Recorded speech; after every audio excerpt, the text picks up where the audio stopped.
Over 10,000 years ago, Native Americans inhabited the area that would become the Garden State.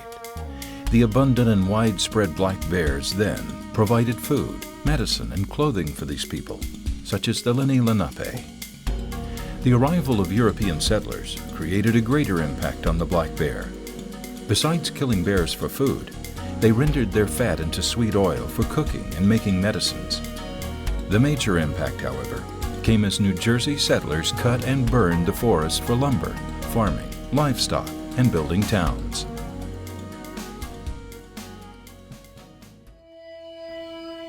Settlers also shot bears for raiding their livestock, crops, and orchards. In the mid-1800s, populations were declining rapidly.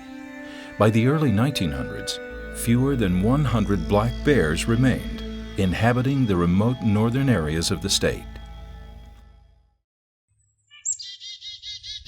The early 20th century marked a new era for black bears, as forests began reclaiming New Jersey's abandoned farms and timbered areas. Back in 1954, the New Jersey Fish and Game Council, which is the organization that has the authority to set seasons and bag limits on game species, gave the black bear game status, which allowed them the opportunity to prevent indiscriminate killing.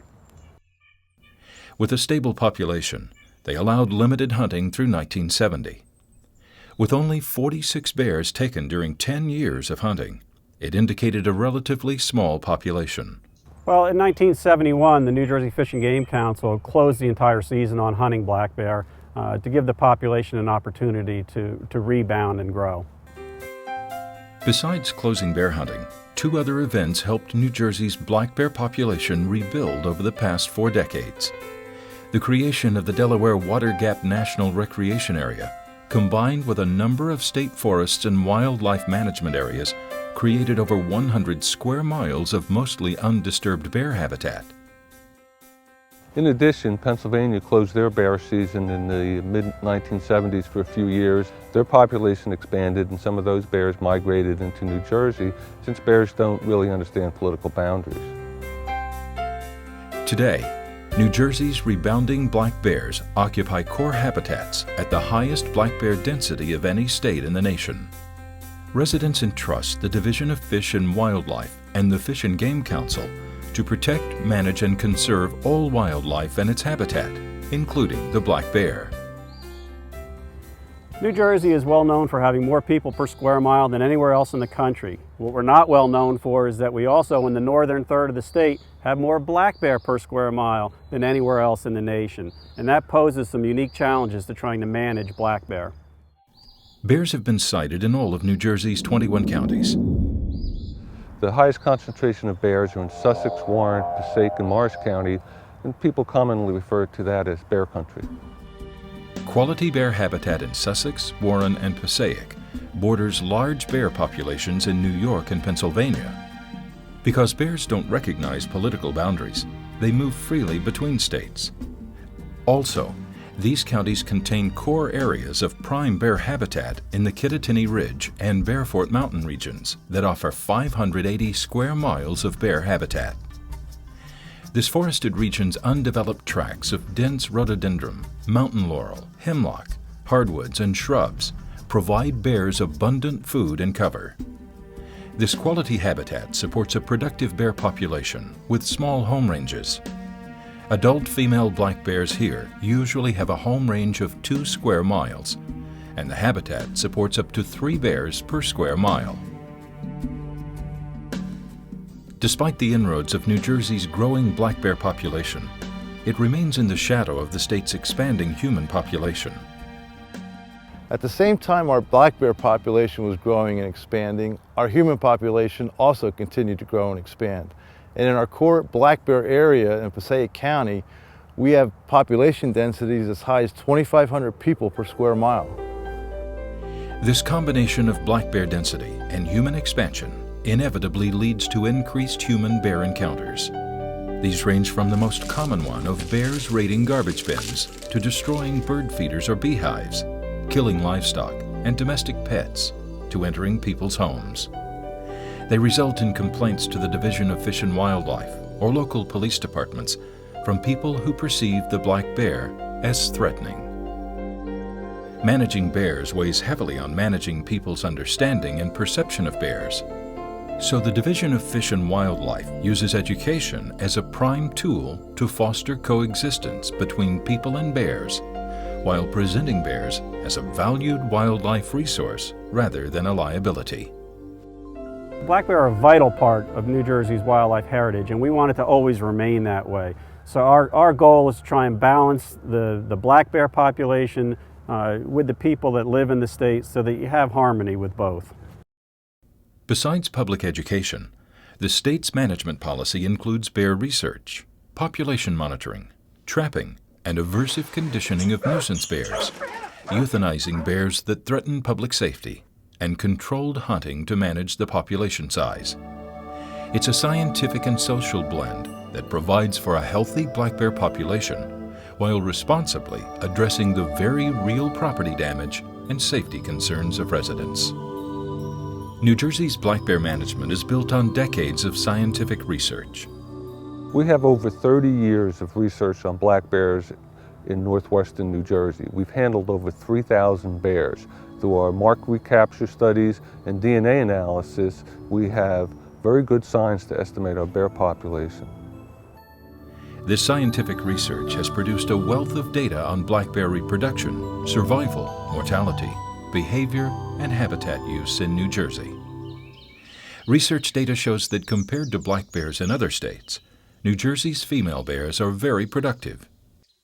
Besides breeding at an early age, our bears average 3 cubs per litter, and it's not uncommon for sows to have 5 cubs in New Jersey.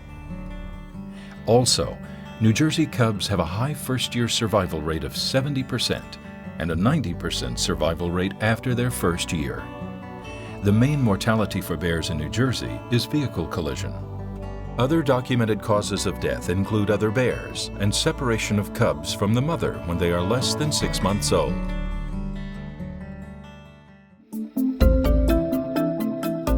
With New Jersey's dense human and black bear populations sharing the same space, management focuses on reducing and responding to negative interactions between humans and bears. The majority of these encounters stem from a bear's biological need to eat a year's worth of food in 7 months. In 2003, New Jersey passed legislation that made it illegal to intentionally feed black bears.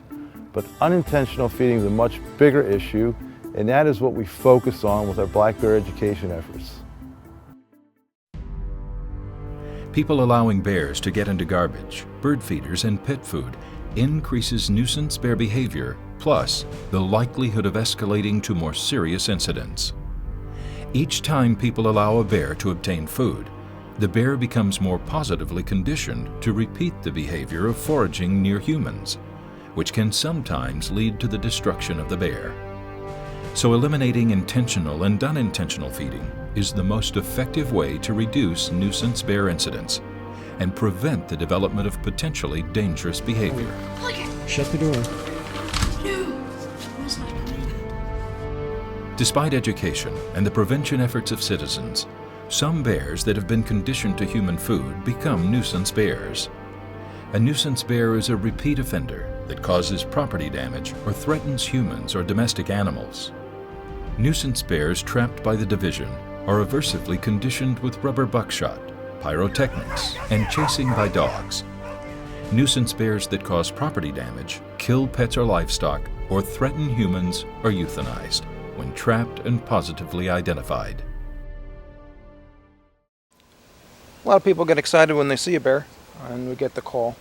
The Fish and Wildlife Division also trains local law enforcement to respond to bear complaints. Over the past decade, they have trained over 1,000 local county and state law officers, who a growing number of residents call to respond to bear incidents. In addition to education and response, one scientifically and socially supported method for controlling human bear encounters is adjusting black bear populations. We have great bear habitat and we can support a lot more bears biologically. However, we had to consider the social carrying capacity, and our goal is to have about 1 bear per 2.5 square miles. And when we had that in the early 90s, we had far fewer negative human interactions. Our management goal is to control the population and bring the densities of bears down to about 1 bear to 2.5 to 3 square miles. The only viable management tool to lower and control bear densities is controlled hunting seasons. New Jersey's bear hunting seasons in 2003 and 2005 clearly demonstrated their biologists' ability to predict and control the bear harvest by issuing permits to manage hunter numbers and hunting pressure. The seasons also demonstrated that reducing the bear population reduced the nuisance complaints.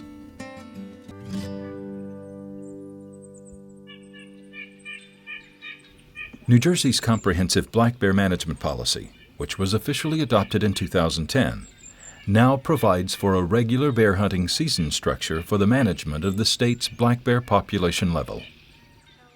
The black bear policy that our wildlife professionals have developed is truly a comprehensive policy. It involves research, it involves education, it involves garbage control, nuisance abatement, truly everything that you need to responsibly manage a wildlife species.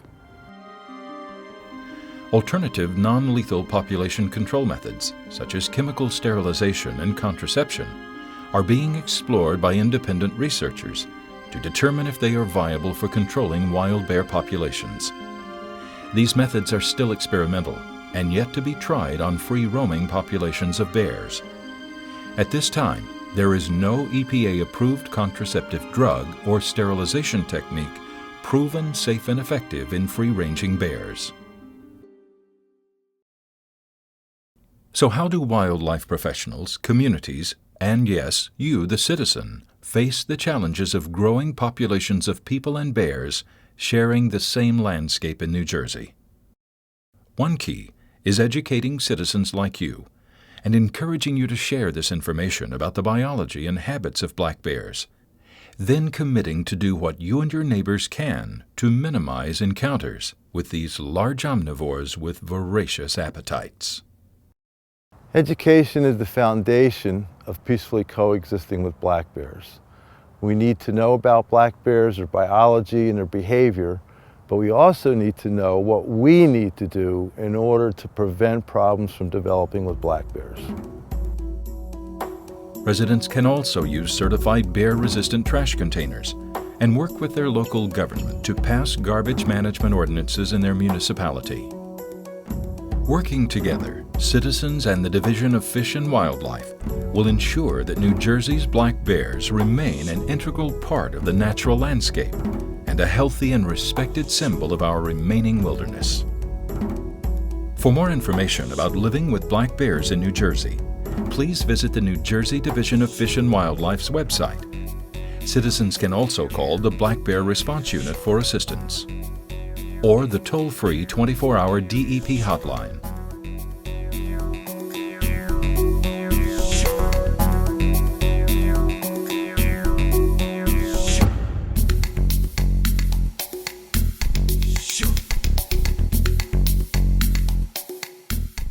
And to see the amount of work and care that goes in that these biologists, these scientists are doing on our bear population is amazing.